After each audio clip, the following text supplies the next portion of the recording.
I lived in Master Q's family about 7 years. During this time, I succeeded in learning to read and write.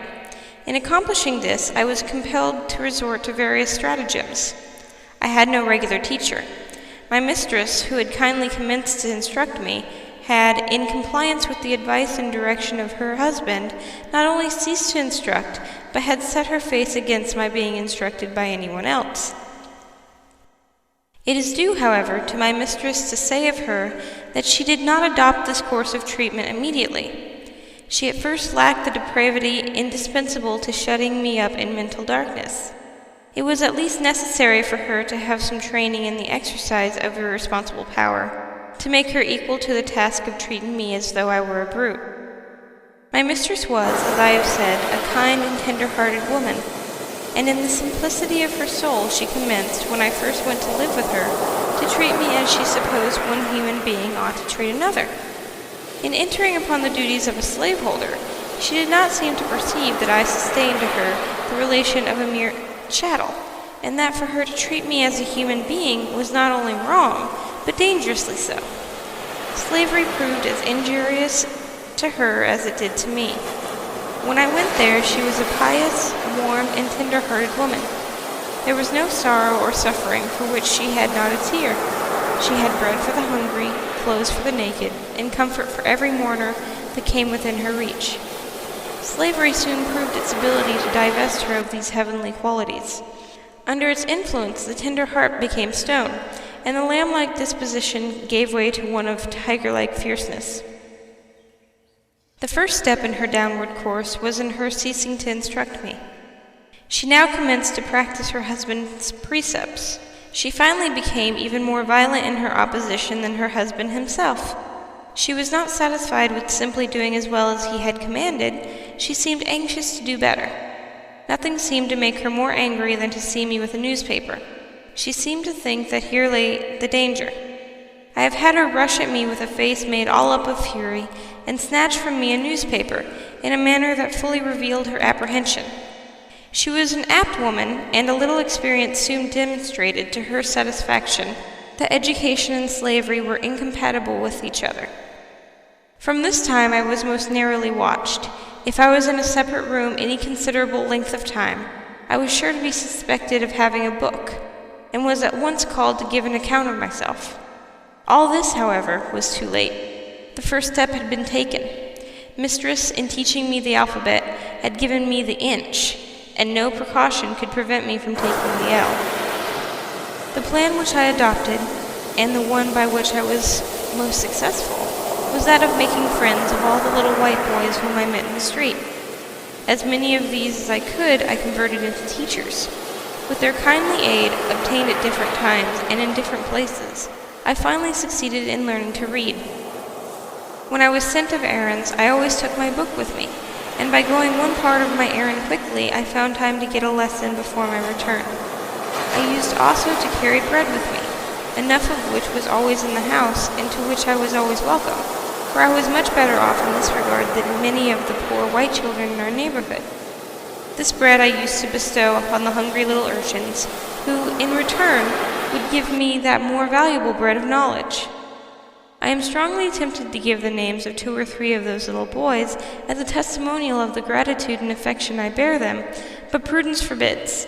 Not that it would injure me, but it might embarrass them, for it is almost an unpardonable offense to teach slaves to read in this Christian country. It is enough to say of the dear little fellows that they lived on Philpott Street, very near Durgan and Bailey's shipyard. I used to talk this matter of slavery over with them. I would sometimes say to them, I wish I could be as free as they could be when they got to be men. You will be free as soon as you are 21, but I am a slave for life. Have not I as good a right to be free as you have?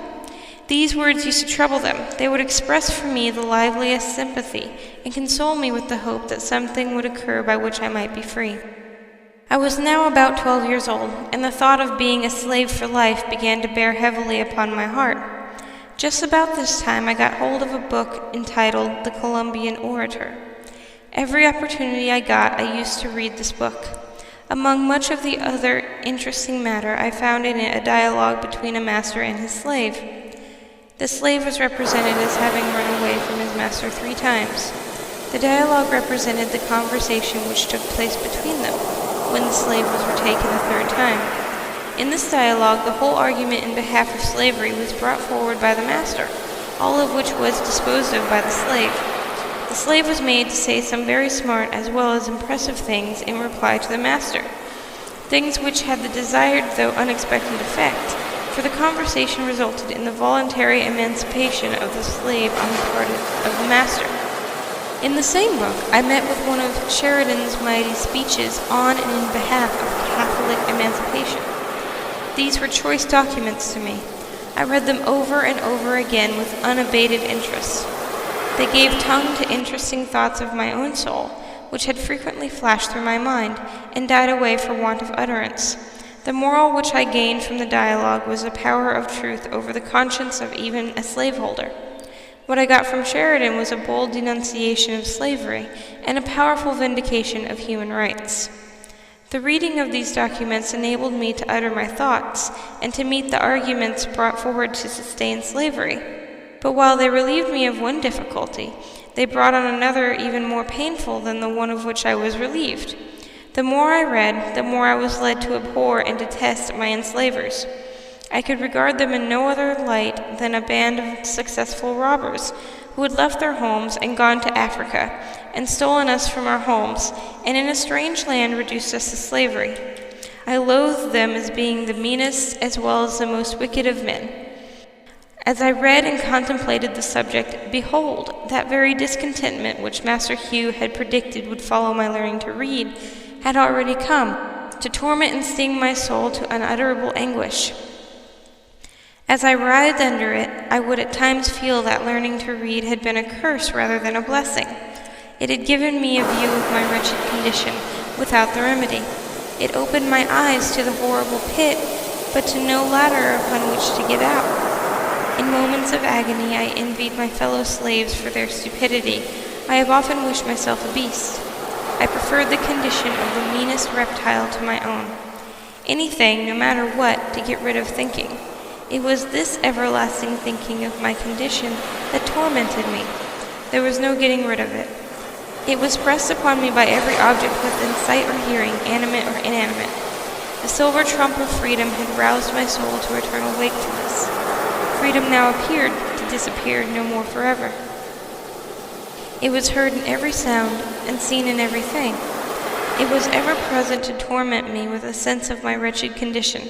I saw nothing without seeing it, I heard nothing without hearing it, and felt nothing without feeling it.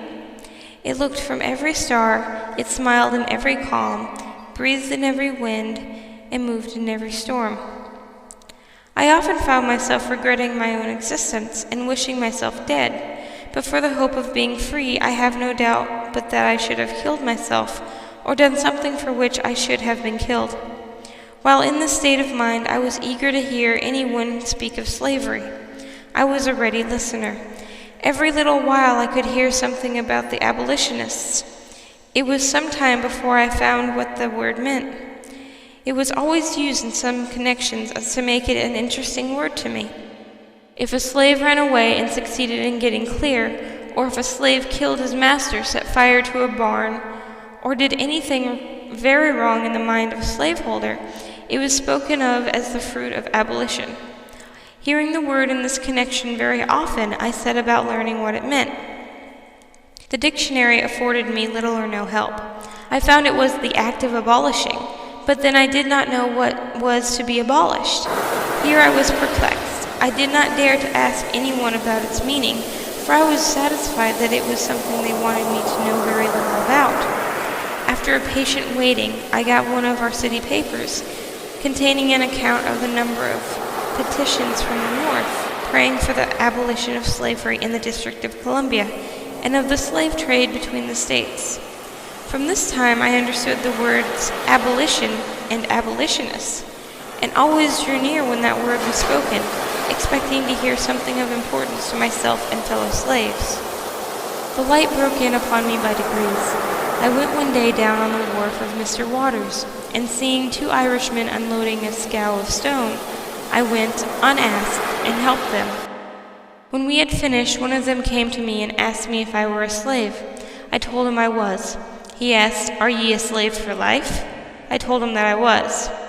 The good Irishman seemed to be deeply affected by the statement. He said to the other that it was a pity so fine a little fellow as myself should be a slave for life. He said it was a shame to hold me. They both advised me to run away to the north, that I should find friends there, and that I should be free. I pretended not to be interested in what they said, and treated them as if I did not understand them, for I feared they might be treacherous. White men have been known to encourage slaves to escape, and then, to get the reward, catch them and return them to their masters. I was afraid that these seemingly good men might use me so, but I nevertheless remembered their advice, and from that time I resolved to run away. I looked forward to a time at which it would be safe for me to escape. I was too young to think of doing so immediately. Besides, I wished to learn how to write, as I might have occasion to write my own paths.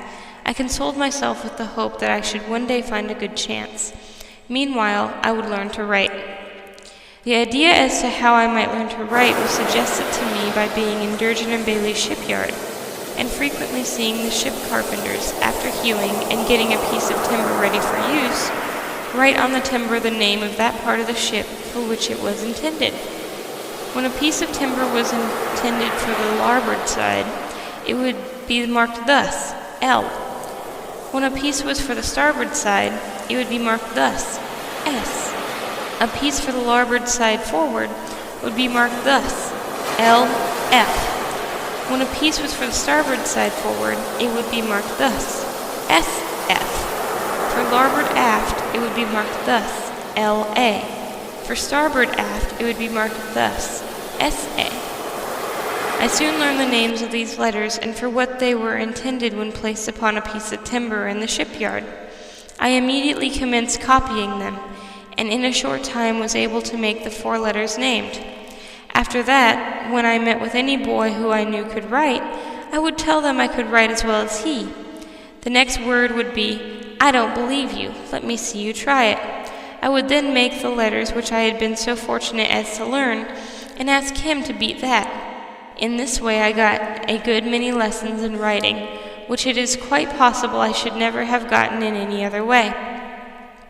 During this time my copybook was the board fence, brick wall, and pavement. My pen and ink was a lump of chalk. With these I learned mainly how to write. I then commenced and continued copying the italics in Webster's spelling book until I could make them all without looking on the book. By this time my little Master Thomas had gone to school and learned how to write, and had written over a number of copybooks. These had been brought home and shown to some of our near neighbors, and then laid aside. My mistress used to go to class meeting at the Wilk Street meeting house every Monday morning, and leave me to take care of the house. When left thus, I used to spend the time in writing in the space left in Master Thomas's copybook, copying what he had written. I continued to do this until I could write a hand very similar to that of Master Thomas. Thus, after a long, tedious effort for years, I finally succeeded in learning how to write.